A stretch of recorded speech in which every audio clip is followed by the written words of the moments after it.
क्या हाल है भाइयों? ब्रो कोड का ध्यान दे रहे हो कि नहीं दे रहे हो? मतलब हमारे जो मर्द कम्युनिटी में एक भाईचारा हुआ करता था, उसका ध्यान दे रहे हो कि नहीं दे रहे हो? शहर में कहीं भी आप निकलो, बूढ़ा बड़ा साथ का बच्चा कोई भी मिले, जैसी भी तुम्हें हेल्प लगे बिल्कुल करो। क्योंकि आज आप लोग खुद देख रहे हो कि सब चीज़ें मर्दों के खिलाफ चल रही है, और ऐसे में एक मर्द का दूसरे मर्द का सपोर्ट करना बहुत ज़्यादा ज़रूरी है।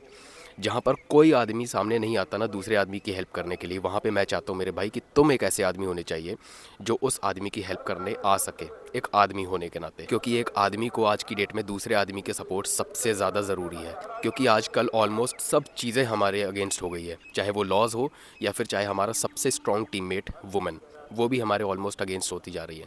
इसलिए एक आदमी होने के नाते दूसरे आदमी का सपोर्ट ज़रूर करो, और डेली बेसिस पे किसकी तुम क्या हेल्प कर रहे हो, चाहे छोटी से छोटी ही क्यों ना, क्या हेल्प कर रहे हो कमेंट करके ज़रूर बता देना। समय रहना रोस्टिंग करते हैं और स्टैंड अप करते हैं और लोगों ने बहुत पसंद कर रहे हैं। तो आपको क्या लगता है कि क्या है कि अगर गालियां ही देना अगर आपके परफॉर्मेंस का हिस्सा है तो फिर आपको कलाकार क्यों होने की जरूरत है?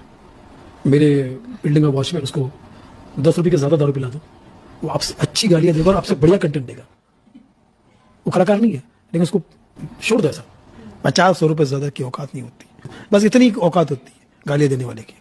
उसी औकात के लोग गालियां देते हैं। और शाहरुख खान एक क्यों है, लता मंगेशकर एक क्यों है, अमिताभ बच्चन एक क्यों है? क्योंकि सिर्फ मेहनत के बलबूते पे यहाँ पर। और ऐसा कंटेंट होना चाहिए कि आप पब्लिक, प्रधानमंत्री जी के सामने बैठे तो भी आपको अप्रिशिएट करें। बिल्कुल टॉप की बात कही है इन्होंने, बिल्कुल पते की बात कही है।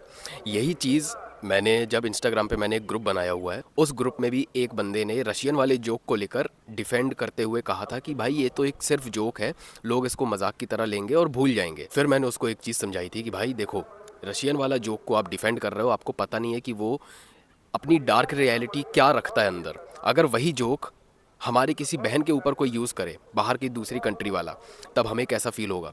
तो क्या वो औरतें नहीं हैं? क्या वो आपकी बहन नहीं है? क्या वो अगर दूसरे देश की है तो आपकी बहन नहीं है? या दूसरे देश की छोड़ो, लोग तो अपने बहन के अलावा किसी दूसरी और लड़की को भी अपनी बहन बनाने से कंसीडर नहीं करते। मुझे आज भी याद है जब मैं स्कूल में हुआ करता था ना, जब वहाँ पे सुबह प्रेयर हो रही होती थी तो एक प्लेज होती थी, इंडिया इज़ माई कंट्री वाली, याद होगा तुम लोगों को।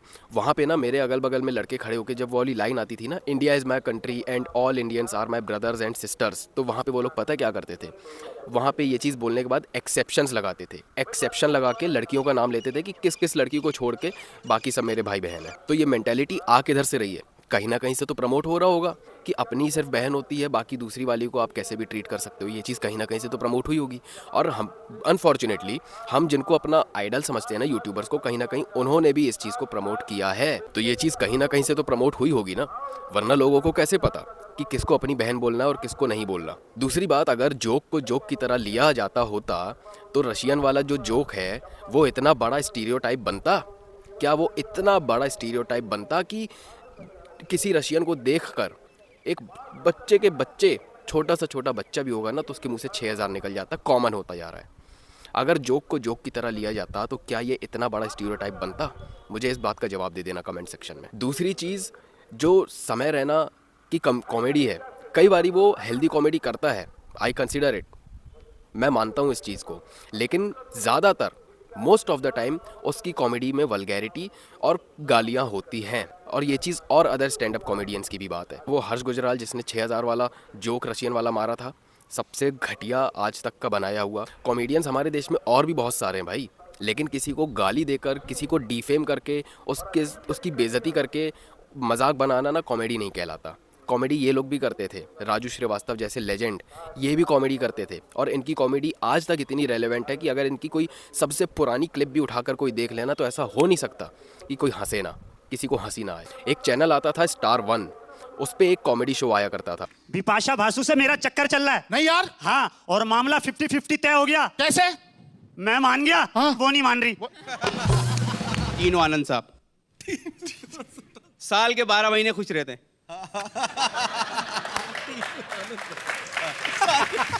आप लोगों को याद होगा उस शो को हम लोग पूरी फैमिली बैठकर देखा करते थे, लेकिन जब से ये डार्क ह्यूमर, डैंक कॉमेडी, ये वल्गैरिटी को इसको नॉर्मलाइज करके एक कॉमेडिक वे में दिखाने लग गए हैं ना लोग, ये चीज़ बहुत ज़्यादा नॉर्मल हो गई है कि किसी को गाली दे देना मतलब कॉमेडी। और इस चीज़ को ना कहीं उस चीज़ से भी कनेक्ट किया जाता है। जैसे मान लो कोई बंदा है, वो गालियाँ नहीं देता, अगर वो बोलेगा कि नहीं भाई मैं गालियाँ दे के बात नहीं करता, तो उसको कहीं ना इस चीज़ से भी कनेक्ट किया जाता है कि अबे ये तो बेवकूफ़ है, उसको एक तरीके से बेवकूफ़ घोषित कर देते हैं, उसको एक तरीके से एकदम जो एक वो होता है ना भोंदू टाइप का, वैसा घोषित कर देते हैं उसको। और केवल यहाँ पे क्रिएटर्स की बात नहीं है जिन्होंने ऐसा माइंडसेट प्रमोट कर करके इस चीज़ को नॉर्मलाइज करने में हाथ दिया है। हमारे टीवी सीरियल्स में भी बहुत सारे ऐसे शोज़ हैं। तुम तारक मेहता का उल्टा चश्मा में देखोगे तो जेठालाल का जो कैरेक्टर है वो शादीशुदा होने के बाद भी उस कैरेक्टर को क्या दिखाया गया है, वो बबीता नाम की एक दूसरे की वाइफ को वो उसके पीछे लगा रहता है, सिंपिंग करता रहता है उसके पीछे, या फिर कभी कभी लाइन मारता भी दिखाया है कि वो उसके ड्रीम्स देख रहा है कि कहीं पे वो उसको किस कर रही है या फिर हग वगैरह, समझ रहे हो।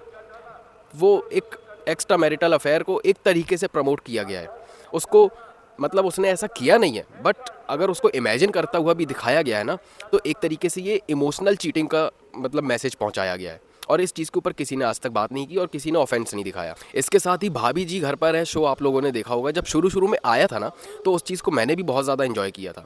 लेकिन धीरे धीरे जब वो कॉमेडी के नाम पे इतना ज़्यादा वल्गर होने लग गया, जब उसमें डबल मीनिंग जोक्स आने लग गए और जब उसमें वो चीज़ दिखाने लग गई कि दोनों कैरेक्टर मनमोहन तिवारी और विभूति मिश्रा दोनों अपने शादीशुदा होने के बाद भी एक दूसरे की बीवी को लाइन मारते हैं, ये चीज़ जब दिखाई गई ना तो भाई मैंने उस शो को देखना ही बंद कर दिया और उस चीज़ के ऊपर भी किसी ने भी ऑफेंस नहीं दिखाया। तो कहीं ना कहीं शोज़ और बॉलीवुड ने भी इस चीज़ के में बहुत ज़्यादा मसाला डाला है, ऐसी चीज़ों को प्रमोट करके नॉर्मलाइज करने का, एक कॉमेडिक वे में दिखाने का कि ये चीज़ें होना बहुत ज़्यादा नॉर्मल है और ये तो कॉमेडी है।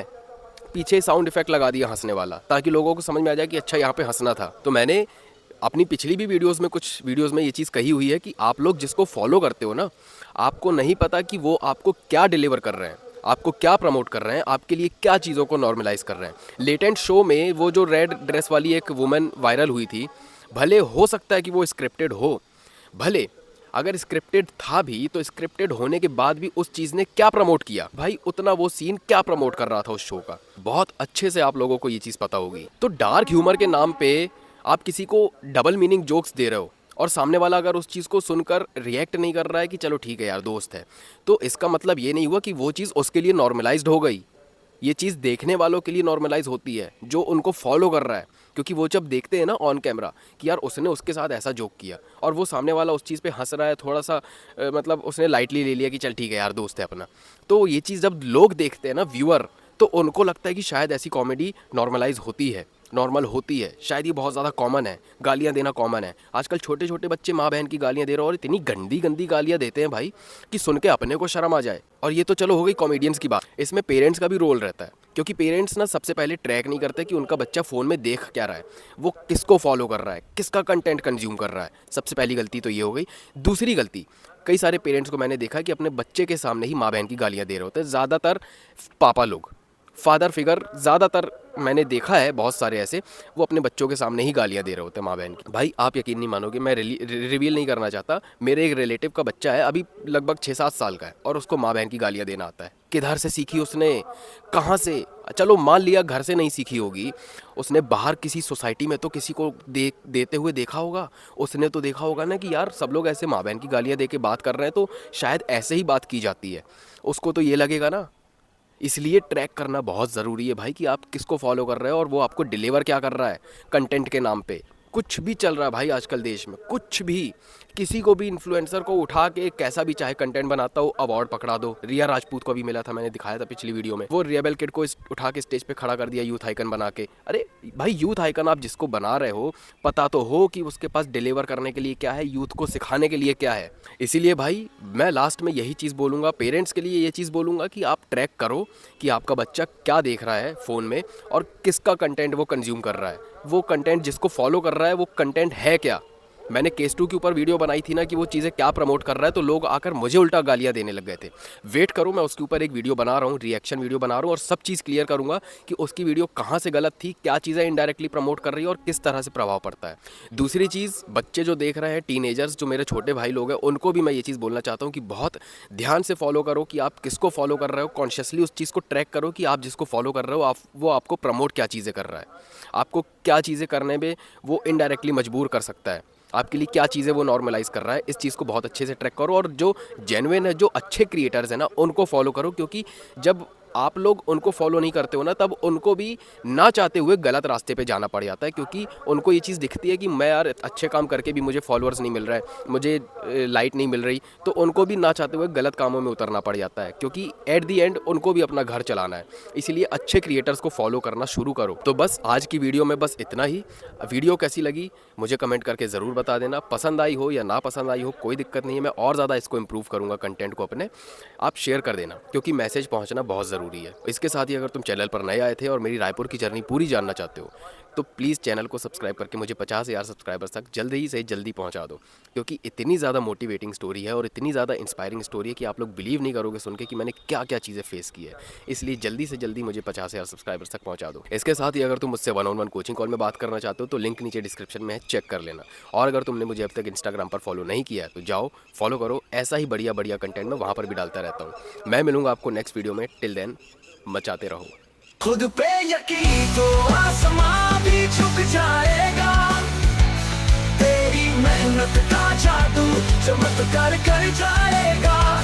हौसले की कहानी तू खुद लिख जाएगा, खुद पे यकीन तो आसमां भी झुक जाएगा।